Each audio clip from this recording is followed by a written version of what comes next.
Party ஃபண்டுன்னு சொன்னவனை எடுத்தாங்க பாருங்க ஒரு ஓட்டம்.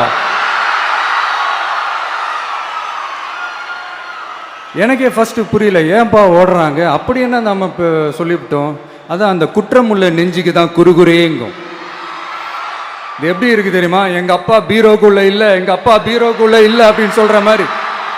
ஐயோ ஏன் கேட்குறீங்க? இவங்களோட செம்ம கூத்தா இருக்குங்க, செம்ம ஃபன்னா இருக்கு. தீய சக்தியை பற்றி, அவங்க நிர்வாகத்தை பற்றி ஒரு வெள்ளை அறிக்கை ஒன்று வெளியிட்டோம்ல, அது ஷார்ட் அண்ட் ஸ்வீட்டாக சொல்லணுன்னா, ஒரு ஓட்ட பாத்திரத்துக்குள்ளே தண்ணி ஊற்றிக்கிட்டே இருந்திருக்கிறாங்க. பாத்திரம் எம்டியாகவே இருந்திருக்கு, ஆனால் ஊற்றின தண்ணி தான் எங்கே போச்சுன்னு தெரியல. கரூர் கம்பெனி ஓனர் ஒருத்தர் எங்க எங்க இருக்காருன்னே தெரியாம ஓடு ஓடு ஓடு ஓடு ஓடு ஓடு ஓடு ஓடு வராம் பாரு வேட்டக்காரன். என் நெஞ்சில் குடியிருக்கும்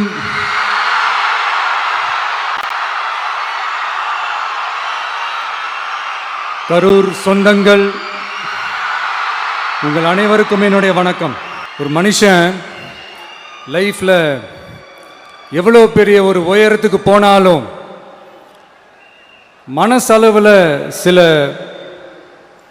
வலிகள், காயங்கள், அதை மறக்க முடியாது இல்லையா? எல்லார் லைஃப்லையும் அப்படி தான், நமக்கும் அப்படி தான். நிறைய வலிகள், காயங்கள் எல்லாத்தையும் தாண்டி தான் வந்திருக்கிறோம். ஆனால் எல்லாத்தையும் விட ரொம்ப ஜாஸ்தியான அந்த வலியும் அந்த காயமும் எனக்கு அந்த கரூர் சம்பவம் தான்.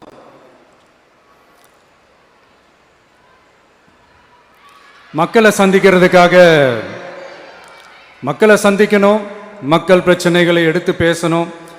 அதுக்காக தான் அந்த மக்கள் சந்திப்பு பயணத்தை தொடங்கி திருச்சி, அரியலூர், நாகப்பட்டினம், திருவாரூர், நாமக்கல், கரூர் அப்படின்னு சொல்லிட்டு போயிட்டு இருந்தோம். அரியலூரில் அந்த மீட்டிங் முடிச்சுட்டு பெரம்பலூர் போகிறதுக்கு முன்னாடி அந்த பெரம்பலூர் போலீஸ் எங்களை அலர்ட் பண்ணாங்க. சரிங்க, கூட்டம் கொஞ்சம் ஜாஸ்தியாக இருக்குது, லேட் ஆகிடுச்சு, வராதிங்க அப்படின்ட்டு. So we had no choice. Police சொன்னால் நம்ம அதை ஒபே பண்ணி தானே ஆகணும். அதே நேரத்தில் பெரம்பலூர் மக்களோட அந்த சேஃப்டியும் மைண்டில் எடுத்துக்கிட்டு ஒரு மன வலியோடவே திரும்ப போயிட்டோம். அதுக்கப்புறம் பெரம்பலூர் தொகுதி மக்களுக்கு மன்னிப்பும் கேட்டோம். அதே மாதிரி நாமக்கல் அந்த மீட்டிங் முடிச்சுட்டு கரூர் வரும்போது அந்த கரூர் போலீஸ் எங்களை alert பண்ணியிருக்கலாம்ல.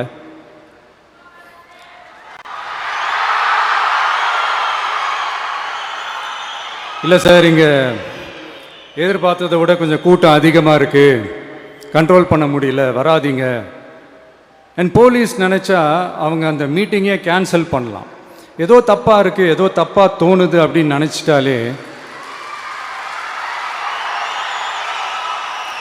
they have all the rights to cancel the meeting. எங்ககிட்ட கேட்கணும்லாம் ஒன்றும் அவசியமே கிடையாது.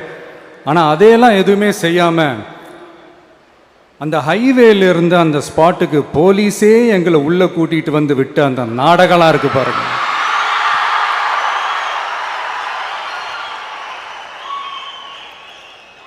நம்பிட்டேங்க, முழுசாக நம்பிட்டேன்.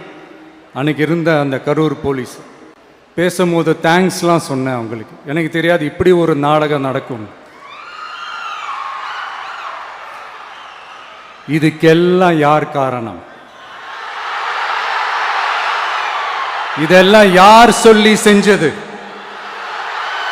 இப்படி பண்ணுங்க, அப்படி பண்ணுங்க, சப்போஸ் அப்படி நடந்தா இப்படி பண்ணுங்க, சப்போஸ் இப்படி நடந்தா இந்த மாதிரி இன்ஸ்ட்ரக்ஷன்ஸ்லாம் கொடுத்து அந்த பிரஷர் போடுறது யாரு?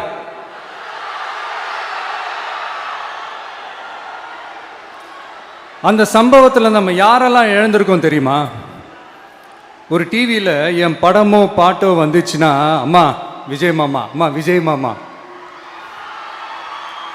அப்படின்னு சொல்லி அவங்க அம்மா கிட்ட சிரிச்சுக்கிட்டு அந்த டிவி ஸ்க்ரீனை போய் தொட்டு முத்தம் கொடுத்துக்கிட்டு என் அக்கா தங்கச்சிங்களோட தங்க பிள்ளைகளை இழந்திருக்கோம்யா. மழலை கூட சரியா வராதப்போ ஒரு பேப்பர் மேகசின்ல என் போட்டோவை பார்த்தா அது சிரிச்சுக்கிட்டு அந்த கள்ளங்கபடம் இல்லாத அந்த சிரிப்பு, அந்த கடவுள் மாதிரி இருக்கிற அந்த பச்சை பிள்ளைங்களை இழந்திருக்கோம்யா. என் அக்கா, தங்கச்சி, அண்ணன், தம்பி, குடும்ப உறவுகளை இழந்து அந்த வலியோட இருக்கிற என்ன நீங்க ஏளனமா பேசுறீங்களா? என் மேல பழிய தூக்கி போடுறீங்களா? இப்படி ஒரு சம்பவம் நடந்துருச்சு. இது ஏன், எதனால, அதுக்கான பின்னணி என்னன்ட்டு அந்த வலியோட வீட்டில் உட்கார்ந்துட்டு இருக்கிறேன். ஓடி ஒளிஞ்சிட்டான்னு வர சொல்றீங்களா? வாய் வாயின்னு முன்ன இருந்தா என்ன வேணாலும் பேசுவீங்களா?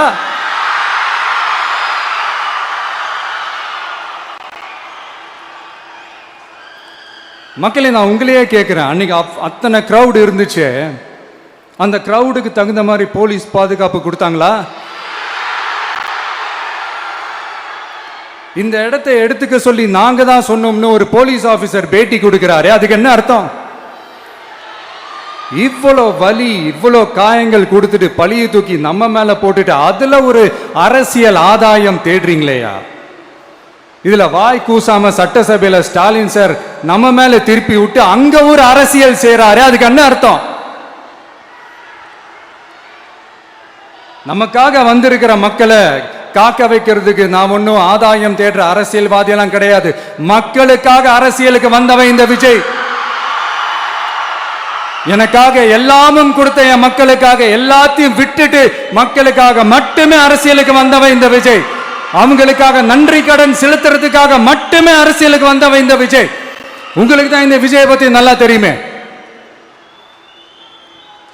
ஆனா நம்ம எல்லாருக்குமே இத்தனை வலிகள், காயங்கள் கொடுத்தவங்களுக்கு இந்த 2026 தேர்தலில் தக்க பதிலடி கொடுத்துட்டீங்க. ஆனா அது மட்டுமே பத்தாது மக்களே, அது மட்டுமே பத்தாது.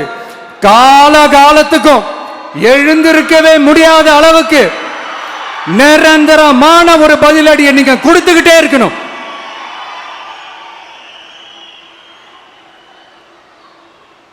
இப்படிலாம் பண்ணா நான் மக்களை விட்டு ஓடிடுவேன் நினைப்பா? யார் என்ன ஓடினாலும் நான் மக்களை விட்டு எல்லாம் ஓட மாட்டேன். அன்னைக்கும் சொன்னேன், இன்னைக்கும் சொல்றேன், நாளைக்கும் சொல்றேன், தில்லா சொல்லுவேன், கெத்தா சொல்லுவேன். பணமா ஜனமா அப்படின்னு கேட்டா என் ஜனம் தான் எனக்கு முக்கியம்.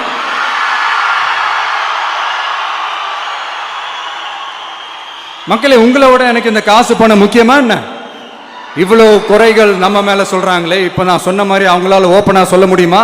அந்த தில்லு இருக்கா, திராணி இருக்கா? ஒரு கிடையாது. ஆனா நம்ம மக்கள் அமைச்சு கொடுத்த நம்ம அரச குறைகள் மட்டும் டிசைனா, மாடல் மாடலா குறைகள் மட்டும் சொல்லுவாங்க. ஒவ்வொரு டிபார்ட்மெண்ட்லயும் அந்த பார்ட்டி ஃபண்ட், அந்த கட்சி நிதின்ற பேர்ல அடிக்கிற கொள்ளையெல்லாம் இந்த தீய சக்தியா இருக்கட்டும், தீந்து போன சக்தியா இருக்கட்டும், ரெண்டு பேரும் மாறி மாறி இதே தான் செஞ்சிட்டு இருக்கிறாங்க. இதுல ஒரு ஹைலைட் காமெடி என்னன்னா, சட்டசபையில் பேசும்போது பார்ட்டி ஃபண்டுன்னு தான் சொன்னேன். அது எந்த பார்ட்டி, என்ன ஃபண்டு, யாரு, என்ன பேரு எதுவுமே சொல்ல. பார்ட்டி ஃபண்டுன்னு சொன்னவனை எடுத்தாங்க பாருங்க ஒரு ஓட்டம்.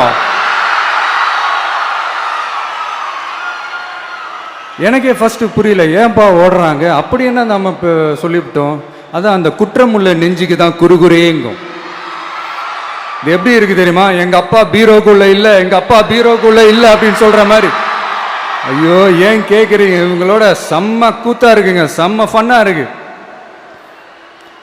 சென்னையில் ஒரு பாலம் கட்டுறதுக்காக நார்மலாக ஆகிற செலவை விட அதிக செலவில், கிட்டத்தட்ட டபுள் மடங்கு செலவில் ஒரு டெண்டர் ஒன்று விட்டுருக்குறாங்க. அதையெல்லாம் தோண்டி எடுத்து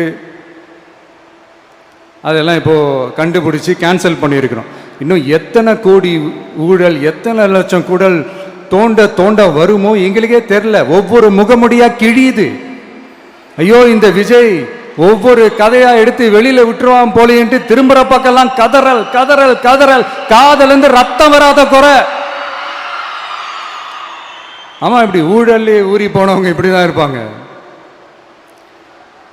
இந்த 50-55 நாட்கள்ல அங்க செஞ்ச சில விஷயங்கள்லாம் சட்டசபையிலே எடுத்து சொன்னேன். பட் இங்க ஒரு சில விஷயங்கள் சொல்லணும்னு நினைக்கிறேன்.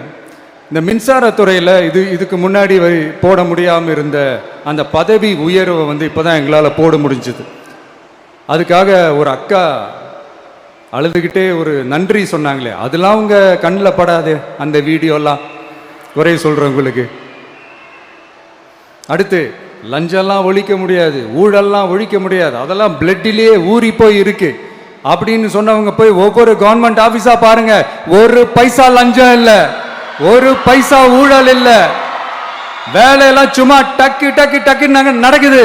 ஒரு பெரியவர் ஒருத்தர் சொல்றாரு, தம்பி வேலையெல்லாம் நடக்குது, ஆனா அதையும் தாண்டி எங்களுக்கு மரியாதை கொடுக்குறாங்க தம்பி, உட்கார வச்சுலாம் பேசுறாங்க.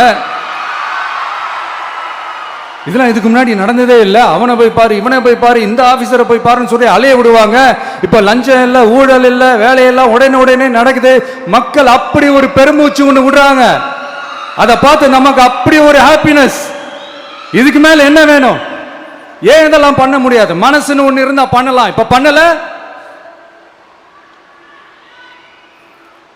அதே மாதிரி இந்த எல்என்டி நிறுவனத்தோட 18,600 crore 3 திட்டங்கள் அந்த ஒப்பந்தம், அந்த கையெழுத்து போட்டிருக்கிறோம். கிட்டத்தட்ட 8,200 பேருக்கு வேலை வாய்ப்பு. நான் சொல்றது அந்த 3 மாவட்டத்தை சேர்ந்தவங்களுக்கே அவ்வளோ வேலை வாய்ப்பு. குறுவை சாகுபடிக்காக 134 கோடியில் அந்த சிறப்பு தொகுப்பு திட்டம் அறிவிச்சிருக்கிறோம் நம்ம விவசாயிகளுக்காக. இப்போவும் சொல்கிறேன், நம்ம விவசாய பெருமக்களே, உங்களோட இந்த அரசு கூடவே நிற்கும். பெண்கள் பாதுகாப்புக்காக சிங்கப்பெண் அதிரடி படை, அது உங்களுக்கு நல்லா முன்னாடியே தெரியும். வரப்போற அறிஞர் அண்ணா அவர்களுடைய பிறந்த நாள்ல உங்க அண்ணனுடைய அரசுல தாய் மாமன் தங்க மோதிர திட்டம் அறிவிக்கப்படும். இதெல்லாம் கேட்டாங்களே, வாக்குறுதி கொடுத்தீங்களே, என்னாச்சுன்னு. இந்த தீய சக்தி மாதிரி ரியல் தாய் மாமன்லாம் கிடையாது, ரியல் தாய் மாமன். எப்படி? ரியல் தாய் மாமன்.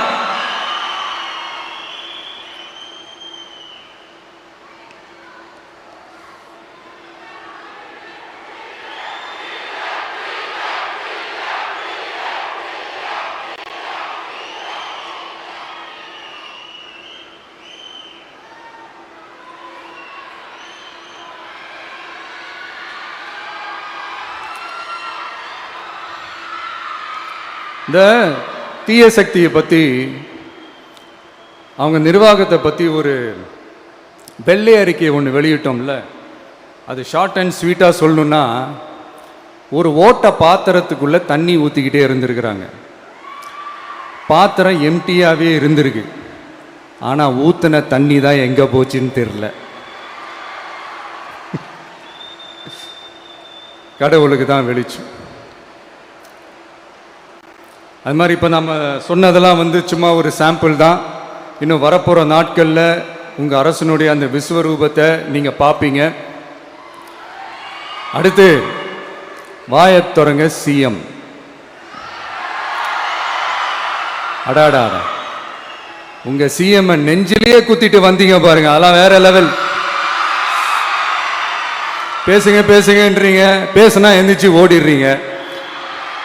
இனிமேல் பேச ஆரம்பிக்கிறதுக்கு முன்னாடி என்ன பண்ணணும் அப்படின்னா, ஒரு நண்பர் ஒருத்தர் சொன்னார், மாண்புமிகு பேரவைத் தலைவர் அவர்களே, எல்லா டோரையும் இழுத்து லாக் பண்ணுங்க அப்படின்னு சொல்லிட்டு தான் பேச்ச ஆரம்பிக்கணும் போல் இருக்கு. ஏன்னா பேசிட்டு இருக்கும் போதே எந்திரிச்சு ஓடிடுறாங்க. 5 நிமிஷம் பேசினதுக்கே குளத்தூர்ல கொத்து பரோட்டா போட்டாங்க. இதுக்கு மேல பேசினா மொத்தமா முடிஞ்சிடும், பார்த்துக்கங்க. நாம அரசியல் பேசினா விஜயெல்லாம் அரசியல் பேசலாமா அப்படிங்கிறது.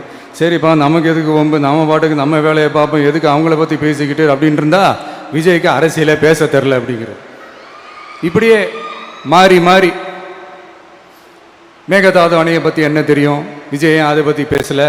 இப்படி நம்ம அரசியலுக்கு வந்ததுலேருந்தே ஒரு கூட்டம் குறை மேலே குறையா சொல்லிக்கிட்டு, பாட்டுக்கு பாட்டு கச்சேரி எங்களுக்கும் பண்ண தெரியும், பண்ணலாமா? இந்த மேகதாது அணை சம்பந்தமான அந்த வழக்கில் தமிழ்நாட்டோட பெட்டிஷனை சுப்ரீம் கோர்ட் எப்போ ரிஜெக்ட் பண்ணுச்சு? அப்போ யார் ஆட்சியில் இருந்தா? ஏன் ஒழுங்காக வாதாடல? நீங்கள் ஒழுங்காக வாதாடி இருந்தீங்கன்னா அதை ரிஜெக்ட் பண்ணியிருக்க மாட்டாங்கல்ல. ஏன் ஸ்டாலின் சார் வேணும்னே விட்டுட்டாரா? ஏன் இப்படிலாம் கேள்வி கேட்கலாமா? இப்படிலாம் கேள்வி கேட்டால் தான் மேகதாது அணையை பற்றி பேசுனதா அர்த்தமா? ஏன் அந்த ஸ்டேட்டு சிஎம் பேசுகிறாரு, நீங்கள் ஏன் பேசலை அப்படின்னா, நம்ம ஸ்டேட்டோட உரிமையை எங்கே நிலைநிறுத்தணுமோ அதுக்காக வேலை பார்க்குறது மட்டும்தான் முக்கியம். சும்மா சவால் விட்டுக்கிட்டு சீண்டி பார், நான் யார் தெரியுமா, தொட்டு பார், இப்படிலாம் பேசிக்கிட்டு இருந்தால் வேலைக்கு ஆகாது. சும்மா பேசி பேசி பிரச்சனையை வளர்த்துக்கிட்டு யார் மேலே அது பழியை தூக்கி போட்டுட்டு அப்புறம் மக்களை அம்போன்னு தெருவில் விட்டுட்டு இப்படி தான் ஒரு அரசியல் பண்ணணும்னா அந்த அரசியல் நமக்கு தேவையும் இல்லை, அதை நம்ம செய்யவும் போகிறதில்ல. Talk less work more mode தான், அதுதான் நம்ம பாலிசியே. அதனால தான் சட்டசபையில் அந்த அரசினர் தீர்மானம்னு சொல்லி ஒன்று கொண்டு வந்தோம். அது எப்படி டு டேக் இட் ஃபார்வர்ட் எப்படி கொண்டு போகணுமோ அதை சரியாக செய்வோம். சென்ட்ரல் கவர்மெண்ட்லேருந்து அந்த டீலிமிட்டேஷனை திரும்ப கொண்டு வர போகிறதா ஒரு பேச்சு ஒன்று அடிபடுது. யார் என்ன டீலிமிட்டேஷன் கொண்டு வந்தாலும் தமிழ்நாடு அது ஒத்துக்காது. நமக்கான இடத்த யாரும் பறிக்கவும் முடியாது, அது பறிக்கவும் விட மாட்டோம். இப்படி நாம் இருக்கும்போது இந்த தீய சக்தி திமுக எங்கே போய் நிற்குது, யார் கதவை தட்டிக்கிட்டு நிற்குது, அது உங்களுக்கே நல்லா தெரியும். மக்களே, இந்த தீய சக்தியும் தீந்து போன சக்தியும் வேறலாம் இல்லை, கூட்டு கலவானீங்க. சொல்ல முடியுமா அவங்களால? எங்களுக்குள்ள ஒட்டும் இல்லை, உறவும் இல்லை, அறிவிக்க முடியுமா, நிரூபிக்க முடியுமா? இந்த வரப்போகிற இடைத்தேர்தலில் அதை நிரூபித்து காட்டுங்க, அப்புறமா பேசுங்க. மக்களை, என் மனசை விட்டு கரூர் எப்பவும் நீங்கவே நீங்காது. நமக்கு ஏற்பட்ட வேதனையான சம்பவத்தை, நமக்கு எதிராக நடந்த சதிய சூழ்ச்சிய இனி வர்ற ஜென்ரேஷனும் அவங்களுக்கு தெரியப்படுத்தணும்ல. அதுக்காகவே இனி ஒரு அரசியல் சதிய அரசியல் சூழ்ச்சிய யாரும் யோசிக்கவே கூடாதுன்றதுக்காகவே கரூர்ல ஒரு நினைவு சின்னத்தை நம்ம டிவிகே சார்பா அமைக்கப்படும் அப்படின்றத அறிவிக்கிறோம். அப்புறம் கரூர்ல இருந்து ஒட்டுமொத்த தமிழ்நாட்டு மக்களுக்கும் சொல்றேன், உங்க டிவிகே அரசு உங்களுக்காகத்தான் உழைக்கும். அடிப்படை வசதிகளை முதல்ல நிறைவேற்றணும். ஒரு பக்கம் நிதி நிலைமையை சரி செஞ்சுக்கிட்டு இன்னொரு பக்கம் அப்படியே நாம் சொன்னதில் ப்ரையாரிட்டி பார்த்து ஒவ்வொன்றா படிப்படியாக நிறைவேற்ற ட்ரை பண்ணுவோம். இது எப்பவும் உங்களுக்கான அரசாக தான் இருக்கும். இந்த விஜய் உங்கள் விஜயாக தான் இருப்பான். நீங்கள் உரிமையோட உங்கள் கவர்மெண்ட்டை நீங்கள் அணுகலாம். இந்த தீயசக்தி ஆட்சி முடிஞ்சு பொட்டிக்குள்ளே போனதுலேருந்து என்னென்னமோ பண்ணுறாங்க, இது ஏதோ பேசுகிறாங்க, சோஃபாங்கிறாங்க, வாஷிங் மெஷினுங்கிறாங்க. இந்த அரசியல் வியாபாரம் பண்ணுறதுக்கான அந்த வெண்டிங் மெஷினே அவங்க தான். யார்? இந்த திமுக. இதில் நம்மளை பார்த்து வாஷிங் மெஷினுங்கிறாங்க. எலெக்ஷனில் ஓட்டுக்கு காசு கொடுக்குற அந்த கலாச்சாரத்தையும் அந்த கல்ச்சரை அடித்து நொறுக்கி இருக்கிறோம். எலெக்ஷன்லேயே அப்படி வேலை பார்த்தோம் நாம. நமக்கு எதுக்கு இந்த குதிரை கழுதை ஒட்டக பேரெல்லாம்? மக்களின் பக்கம். அப்படி இருக்கும்போது நமக்கு எதுக்கு இந்த பேரெல்லாம்? இந்த திருட்டு திமுக ஆட்சியை வச்சுக்கிட்டு ஊரடிச்சு ஒலையில போட்டு கரூர் கம்பெனி ஓனர் ஒருத்தர் எங்க எங்க இருக்காருன்னே தெரியாம ஓடு ஓடு ஓடு ஓடு ஓடு ஓடு ஓடு ஓடு வராம் பாரு வேட்டக்காரன் ஓடினே இருக்கிறாரு. இன்னொருத்தர் ஃபாரின்ல போய் ஒளிஞ்சுக்கிட்டார். ஃபாரின் ஸ்டாலின் சார் நினைச்சிட போறீங்க, அவர் இல்லை. எனக்கு எப்பவுமே ஸ்டாலின் சார் மேல ஒரு தனி பாசம் ஒண்ணு உண்டு. அவர் கிடையாது, இவர் வேற. சிங்கப்பூருக்கு செக்கப்புக்கு போனார்ல அவரு. இன்னும் தோண்ட தோண்ட எத்தனை பேர் மாட்ட போறாங்களோ தெரியல. உங்ககிட்ட யாராவது லஞ்சம் ஏதாவது கேட்டாங்கன்னா கொடுக்க முடியாது சொல்லுங்க, நான் இருக்கேன் உங்களோட.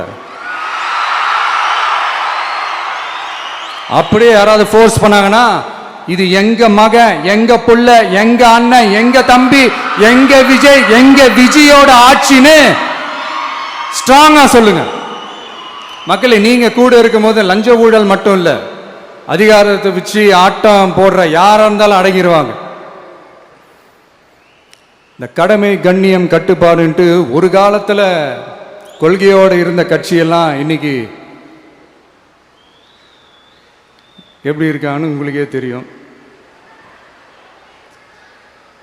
அதாவது இந்த டிவிகே கட்சியோட தலைவரை எதிர்க்கிறதுல ஒரு நியாயம் இருக்கு. ஏன்னா உங்க பொழப்புல மண்ணள்ளி போட்டான். என்ன இந்த ஊழல் லஞ்சம்லாம் பண்ண மாட்டேன்னு சொல்லி உங்க அரசியலே ஒரு தெருமுனைக்கு கொண்டாந்து விட்டான். மக்கள் வேற அவனை தான் நம்புகிறாங்க. ஸோ இந்த விஜயை எதிர்க்கிறதுல ஒரு அரசியல் நியாயம் இருக்குது, அது புரிஞ்சுக்கலாம். ஆனால் இன்னைக்கு இந்த விஜயை மக்கள் ஓட்டு போட்டு ஜெயிக்க வச்சு ஒரு தீர்ப்பை கொடுத்து மக்களுக்காக வேலை செய்யறதுக்காக முதலமைச்சராக உட்கார வச்சிருக்கிறாங்க. என்னமோ இன்னமும் நீங்க தான் ஆட்சியில் இருக்கிற மாதிரி. விஜய் கரூருக்கெல்லாம் போகக்கூடாது, விஜய் இங்க போகக்கூடாது, அது செய்யக்கூடாது, இது செய்யக்கூடாதுன்னு எனக்கு புரியலையே. ஆட்சியில் இருக்கும் போது தான் இவ்வளோ கட்டுப்பாடெல்லாம் போட்டீங்க, எஸ்ஓபிஸ்லாம் போட்டீங்க, ஸ்டாலின் சார் ஆப்ரேட்டிங் ப்ரொசீஜர்லாம் போட்டீங்க. இப்போவும் அதே பண்ணிட்டு இருந்தீங்கன்னா என்ன சார் நியாயம்? இல்லை நான் தெரியாம தான் கேட்குறேன். இன்னும் கனவுலையே இருக்கிறீங்களா? முதல்ல முழிச்சு வாங்க, ரியாலிட்டிக்கு வாங்க. உங்க ஆட்சியெல்லாம் வீட்டுக்கு போய் டிவிக்கேன்னு ஒரு ஆட்சி வந்து ரொம்ப நாள் ஆச்சு. ஒழுங்கா படி என்று சுப்ரீம் கோர்ட் ஓங்கி மண்டேலியே நறுக்கு நறுக்கு நறுக்கு என்று செம்மட்டியாலே அடிச்சும் இந்த திமுக முழிச்சிக்கல அப்படின்னா அப்ப கொஞ்சம் கஷ்டம்தான். வெற்றி தோல்வியெல்லாம் அரசியல சகஜம் சார். அதுக்காகலாம் வெறி பிடிச்சி இந்த பதவி வெறி பிடிச்செல்லாம் அலைய தேவையில்லை. நல்ல விதமாகவே சொல்கிறேன், நியாயமான அரசியல் பண்ணுங்க. ஓ, அதுதான் உங்களுக்கு தெரியாதுல்ல.